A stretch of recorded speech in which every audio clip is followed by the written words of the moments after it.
The first time tonight, we are finally hearing from state officials after the registry suddenly began a process to strip hundreds of truck and bus drivers of their licenses. It's based on decades-old infractions, and it isn't required by either state or federal law. Our Ben Cimino has been following this, spent weeks looking for an explanation, and is here now with his exclusive interview. Ben. Yeah, Maria and Ed, I've asked repeatedly for somebody from the registry or MassDOT to go on camera and answer our questions about this. It's been a month since hundreds of commercial driver's license holders were suddenly told they were going to lose their CDL.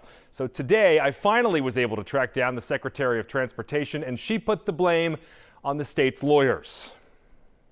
We understand that this is inconvenient for our users. We understand that. That's MassDOT Secretary Monica Tibbits-Nutt telling us her hands are tied. The registry has no choice but to suddenly revoke hundreds of commercial driver's licenses, in many cases based on offenses from the 80s and 90s that, for some reason, it's just finding now.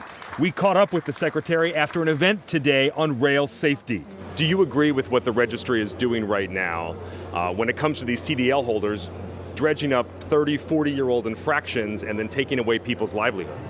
I mean, I think similar to what we just talked about, safety is our biggest focus. It is our understanding from our legal department and our legal team at the RMV that we are being consistent with state and federal law. But both state and federal law allow the RMV to cap any CDL disqualification at 10 years, which would help many of the drivers we've talked to who say their driving records since they've had a truck or bus license are stellar. And some, like Mike McDonald, say they already disputed their records and won years ago in front of the State Board of Appeal. At some point, does someone's infraction from 40 years ago really impact or reflect on their driving record today? I can't speak to that. These are major violations that we've been flagging for this CDL revocation. Right now, the RMV enforces a lifetime ban on holding a commercial license for anyone who's had 2 or more of a long list of infractions, like OUI or refusing a breathalyzer.